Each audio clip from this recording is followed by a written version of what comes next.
সবাই দৌড়াতে শুরু করে এবং একটা বালুর টিলার নিচে পড়ে যায়। সেখানে তারা বিষাক্ত বর্জ্য দেখতে পায়। পরিবারের সবাই সতর্কতার সঙ্গে সেটা পার হয়ে যায় এবং মনে হয় তারা ওই সাইকো লোকটার থেকে পালাতে পেরেছে। হাঁটতে হাঁটতে ওরা দেখতে শুরু করে বড় বড় মৃত প্রাণী, সমুদ্রের তলায় জমে থাকা প্লাস্টিকের সমুদ্র। বেন ধীরে ধীরে হাঁটতে শুরু করে।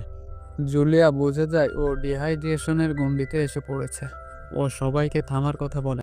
যখন ও পানির বোতল দেখে তখন তার দম বন্ধ হয়ে আসে। বোতলে পানি প্রায় শেষ হয়ে গেছে। কেসি বুঝতে পারে হয়তো ও বোতল ঠিকমতো বন্ধ করেনি। জুলিয়া রেগে চিৎকার করে, ওর অসাবধানতার কারণে পানি শেষ হয়ে গেছে। কেসি জবাব দেয়, এটার কি দরকার আছে? তবুও তো আমরা বাঁচবই না। দুজনের মধ্যে লম্বা ঝগড়া হয়, তবুও ফ্যামিলি এগিয়ে চলে। কিছুক্ষণ পর ওরা একটা ক্র্যাশ করা প্লেন দেখতে পায়। ভেতরে প্রবেশ করার সময় সবাই ভয় পায়, কিন্তু সেখানে কিছু পাখি ছিল। তারা ঠিক করে আজ রাতটা এই প্লেনের ভেতরেই কাটাবে। পরিবারের সবাই একটা চকলেট শেয়ার করে, আর জুলিয়া টমের জ্যাকেট থেকে একটা ছবি বের করে দেখতে থাকে। সেটা